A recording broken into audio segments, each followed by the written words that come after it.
जय मामा सानी। आप सभी साधक मित्रों का मेरे चैनल में हार्दिक स्वागत है। साधक मित्रों, आज मैं आप सबको महाकाली माता जी की साधना के बारे में बताने वाला हूँ।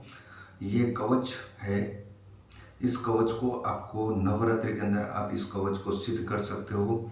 ये साधना आप तीनों पद्धति से कर सकते हो, सात्विक तरीके से भी, राजसिक तरीके से भी और तामसिक स्वरूप में भी इस कवच को आप साध सकते हो। इस कवच को सिद्ध करने से आपके सभी प्रकार के शत्रुओं का विनाश हो जाता है।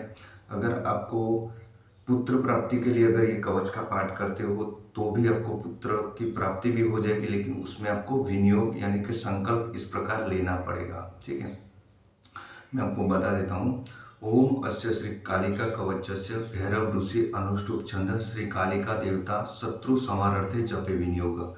जहाँ पे मैंने शत्रु संहार अर्थे जपे विनियोग बोला है, वहाँ पे आप पुत्र प्राप्ति अर्थे विनियोग बोल सकते हो। जो भी आपकी मनोकामना है, आयु आरोग्य ऐश्वर्य आदि प्राप्ति अर्थे, सर्व सिद्धि प्राप्ति अर्थे, जो भी जिसी भी मनोकामना हेतु से आप ये साधना करना चाहते हो, ये कवच का पाठ करते हो, तो उसी प्रकार से आपको इसका संकल्प ले लेना है।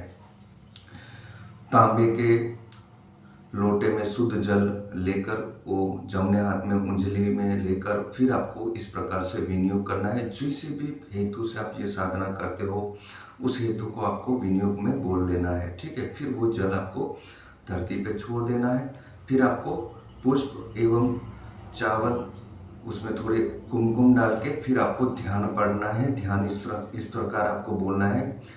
ध्यायेत् काली महामायां त्रिनेत्रां बहुरूपिणं चतुर्भुजां लोलजीवां पूर्णचंद्र निपान्नां नीलोत्पलदल श्याम शत्रु संग विदारिणीं नरमुंडं तथा खड़कं कमलं च वरं तथा निर्भयां रक्तवदनां द्रष्टालीं गौरूपिणं साठसननां देवीं सर्वदा च दिगंबरां सवासंस्थितां कालीं मुंडमाला विभूषिताम् इति ध्यात्वा महाकालीं ततस्तु कवचम पठेत्। इस प्रकार से आपको ध्यान करने के बाद महाकाली माता जी का उनके चरणों में पुष्प एवं अक्षत जो कुमकुम वाले जो चावल थे उसको भी आपको उनके चरणों में अर्पित कर देना है। ठीक है, फिर आपको इस कवच का पाठ करना है। देखिए, विनियोग और ध्यान मंत्र एक ही बार आपको करना है, फिर आपको कवच पाठ चालू कर देना है, यानी 108 बार फिर आपको इस कवच को पढ़ना है। कवच इस प्रकार है।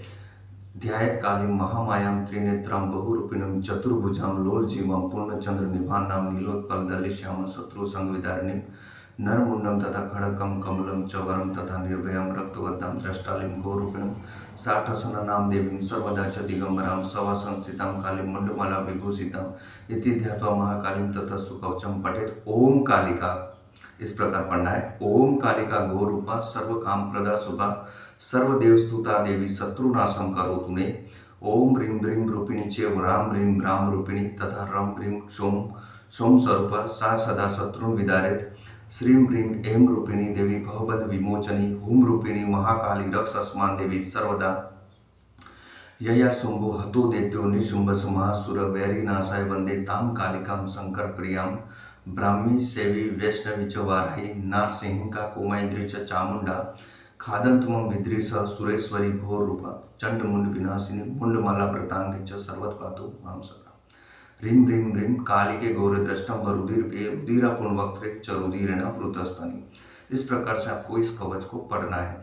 देखिए, कवच मैं आपको डिस्क्रिप्शन बॉक्स में पूरा लिख के दे दूंगा ताकि आपको इस कवच को साधने में, इसको पाठ करने में, इसका जाप करने में आपको कोई प्रॉब्लम ना हो। ठीक है, फिर आपको महाकाली माता जी के आपको अब मैं विधि बता देता हूँ। महाकाली माता जी के मंदिर में जाके भी ये साधना आप कर सकते हो, या फिर महाकाली माता को अगर वो आपकी इष्ट देवी है तो भी आप ये साधना आपके घर में भी कर सकते हो। इसमें कोई वो नहीं है कि शमशान में जाके ही करनी है। आप इस कवच को पाठ आप घर पे भी कर सकते हो और 1000 पाठ करने के बाद आपको माता जी को नैवेद्य देना है।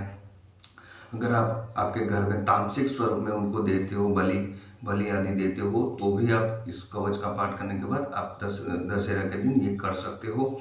अगर आप सात्विक तरीके से उनको देते हो नैवेद्य, तो सात्विक तरीके से भी आप इसको दे सकते हो और ये कवच आपको तुरंत ही इसका प्रभाव देखने को मिल जाएगा। मित्रों, मैं इसमें आपको लाल चंदन की माला और सुबह में प्रतिदिन आपको एक टाना करना है, यानी कि शाम को ही खाना है। आपको व्रत रखना है, पूरा दिन असत्य भाषण नहीं करना है। एवं आपको प्रतिदिन जो चिड़िया होती है, चकले होते हैं, उनको आपको एक मुट्ठी बाजरे के दाने प्रतिदिन आपको उनको देने हैं। इससे महाकाली माता प्रसन्न हो जाती है और आपको सिद्धि तुरंत ही प्राप्त हो जाती है। मैंने आपको बताया इसी प्रकार से आपको विनियोग बोलना है, इसी प्रकार से मैं आपको ध्यान मंत्र भी करना है। और फिर आपको ये दोनों करने के बाद फिर आपको जो कवच पाठ है वो जाप चालू कर देना है। 108 बार आपको पढ़ना है।